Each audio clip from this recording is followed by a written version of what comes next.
This audience looks a bit different than my normal audience. I normally perform in comedy clubs in front of drunk adults.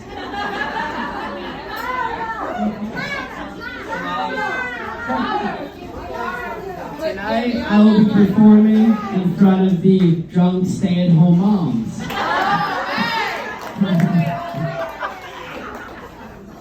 So the PTA, that you call yourself, the Parent Teacher Association. I know your game, I know your tricks.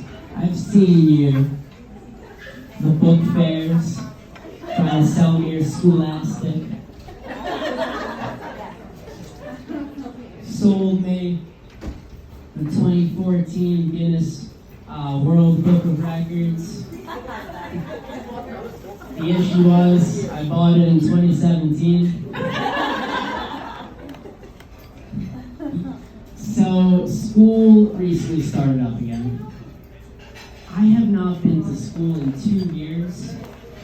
I'm going into 11th without finishing 9th. And 11th grade's hard. It's very, very hard. Now they're giving out real homework. The extent of my homework for the last 2 years has been like, do a deep meditation to make sure you're mentally handling COVID. Now I'm doing essays.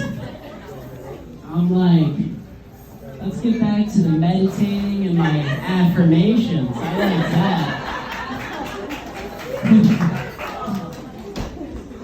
I recently learned that an affirmation was something you say to yourself in hopes that it will come true. Mine is, I am athletic.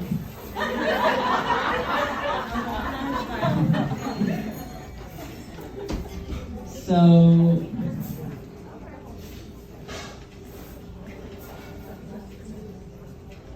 I really hope I do well in school. College is coming up, and if I don't do well, I'll be going to Suffolk County Community College and working at McDonald's. At least that's what my dad tells me.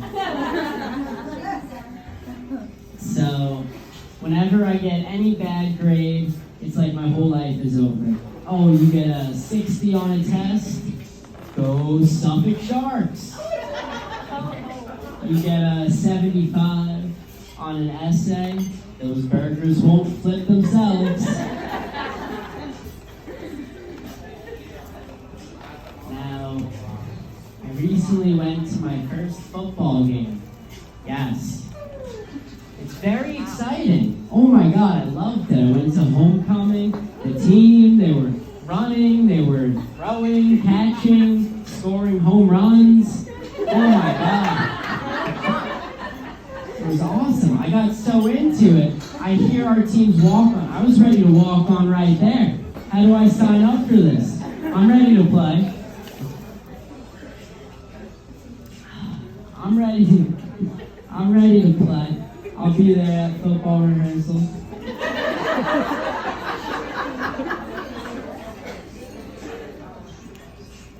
Now, as much as I like to pretend that I'm athletic, I have a feeling that I'm not. I recently figured this out in gym class, actually. We were playing football, and so the gym teacher says, all right, guys, split up into your teams. I naturally migrate to, the robotics guys. We form our little academic football team. We get on the field, the other team's there, and they're crouching position, they're ready to go. They're all ready to go. My team's standing around. So, what kind of angle do you think we need to throw this football up? Other team's getting impatient. You guys ready? I'm like, my team's ready for their AP calculus test. I don't know about football. So, we're no longer allowed to play against the other teams. According to the teacher, we lost so many times that we were kicked out of the gym football league. So now we just stand around all period having a catch. So I am on the robotics team. Surprise! Now, the robotics team is like a sports team, but for nerds.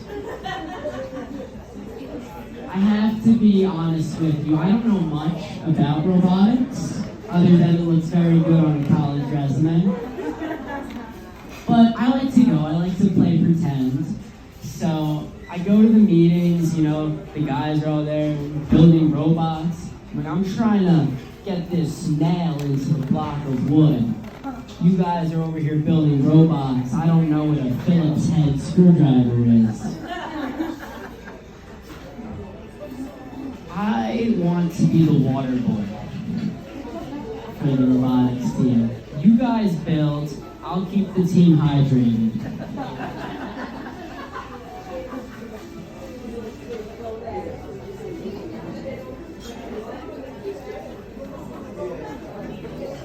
Okay. Raise your hand if you're Jewish. All right. Put them down. Long Island is the only place in the world where if someone asks you if you're Jewish, you can say yes, and it'll be safe. Everyone hates the Jews. Everyone. I learned this when I went to Israel for my bar mitzvah, and you go to all the military camps. So I went when I was 13 for my bar mitzvah. One day we took a day trip. We went apple picking. We were on the orchard. Right next to the orchard there was a hill. On top of the hill, 2 sniper towers, guys from Hezbollah. That's a terrorist organization. Our tour guide's like, oh no, don't worry about them. Don't worry about them. I'm trying to pick my Granny Smith. I'm worried about Hezbollah trying to take me out. Now, I really get concerned because this guy's getting comfortable. He's laying out a picnic blanket, you know, popping open the Manischewitz, that's Jew wine.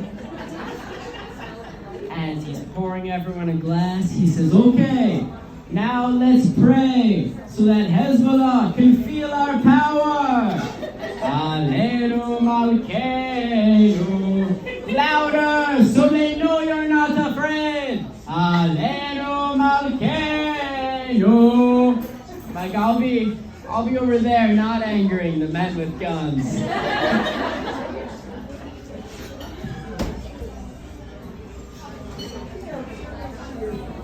Okay. So,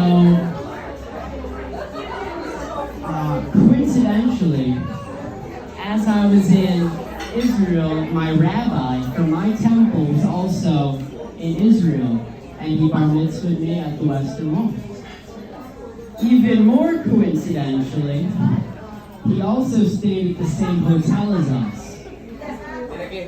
Now, I don't know if you've ever been swimming with your rabbi, but that's a sight I wish I could forget. I feel like that should be in the 10 Commandments. Rabbis must always keep their full clothes on, including talis, that's a Jew scarf. Now, you can wait. What? Oh, okay, go. So, while we were in Israel, we did some shopping. We went down to the Tel Aviv Shuk. Now, oh, thank you. So, the Tel Aviv Shuk is like Jewish Costco, basically. And while you're in there, everyone's so aggressive. They're running, they're getting. You always have a story for whatever you buy. I bought a t-shirt. You know, I brought it home, you know, I wear it all the time, everyone loves it. They say, where'd you get your shirt? You know, I say I rustled my way through the streets of Tel Aviv. When people come to America, you go back to their country with a cool t-shirt, they don't have that story. You know, their friends say, oh, where'd you get these t-shirts? Oh, Target's running down. One tip I can tell all of you, is that if you're ever in the shook, pay with their currency. Because if you try to pay with American, it's going to be like 300% more. So I'm going in to buy my t-shirt. The guy there, I asked, can I pay with American? He says, sure. He pulls out this like Fisher Price toy register. He stares me directly in the eyes. Well, you, my friend, that will be $300. $300, like he was playing a game. He didn't even look. I don't know what the conversion is, but I'm pretty sure that 20 shekels is not equal to $300.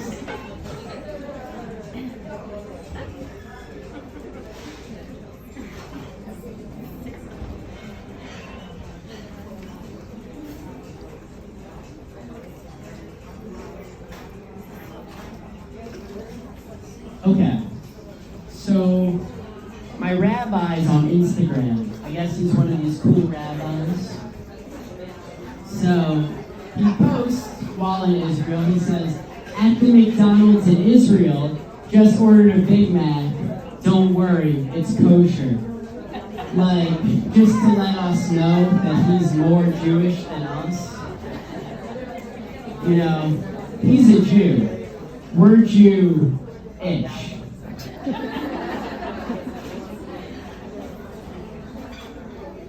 Over quarantine, my mom became a crazy dog lady. We got one of the COVID pups. Her name's Josie. Yay! I'm sure you all have heard of her, more than you've heard of me probably.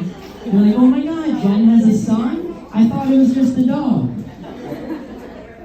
To be completely fair, when we got Josie, I was demoted to like rent-free Airbnb kid, and Josie was the daughter. My dog is very big on Instagram. She has 15.8 thousand followers. Followers, like a damn cult leader. Or as they call them today, influencers. Josie is like the Kim Kardashian of the Instagram dog community.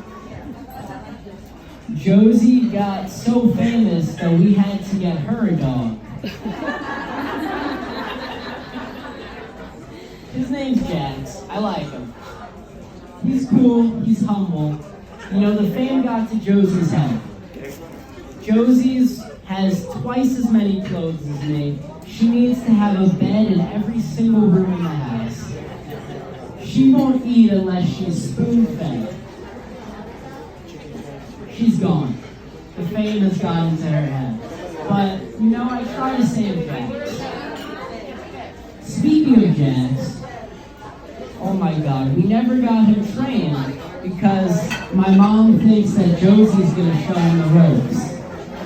Josie's not showing him the ropes. He's pooping and peeing everywhere. Oh, he's just all over the place.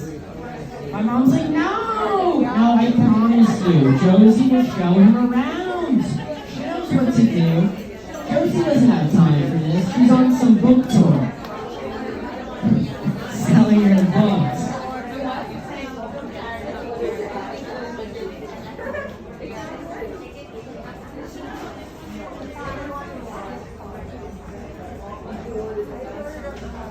Okay, so this summer I went to sleepaway camp, as most Jewish kids do over the summer. Now, while at sleepaway camp, we didn't have COVID. There was no COVID, we were in a safe bubble, no masks. So I thought this was the same when I came home. I didn't hear about this Delta variant. I came home. I walked into school on the first day, no mask. No mask. I didn't hear about, COVID's back. And I had Spanish first period, so I walk in. My Spanish teacher's going, tu mascara, tu mascara. I say, yeah, isn't this great? No more masks.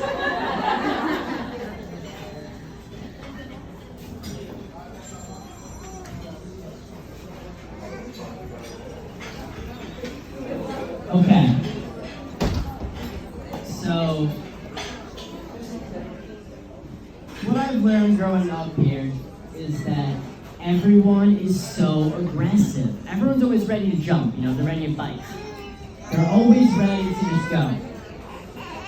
Even my ACT tutor, I recently started ACT prep. Oh my God, I walk in on it for my first lesson. This guy is the most Long Island I've ever seen. Huge guy, like rock t-shirt, he's in a band. Hey guy, what's going on? I sit down, all right, tell me a bit about yourself. I use my usual icebreaker. I say I'm a stand-up comedian. Oh, so we got a little Seinfeld. All right, I see you, pal. And then we start the learning. Hey, pal, you know what I think's funny? Just took you 12 minutes to answer 6 questions. Okay.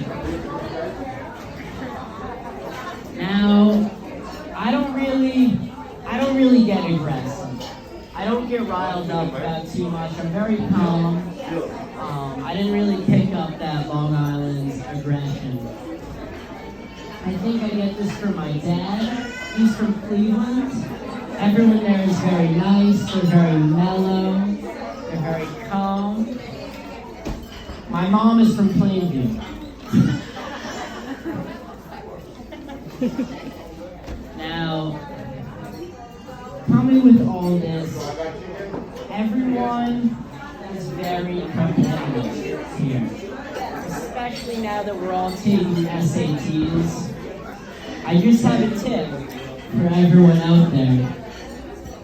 So, whenever your friend tells you what their kid got on the test, subtract about 50 points, and that's what they actually got.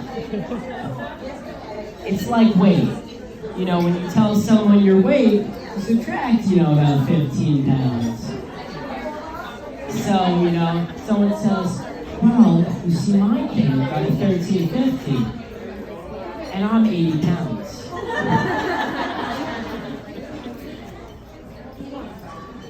Whenever I'm sad, I like to look at my blood donor ID because it always says, be positive. Thank you so much. Have a great night.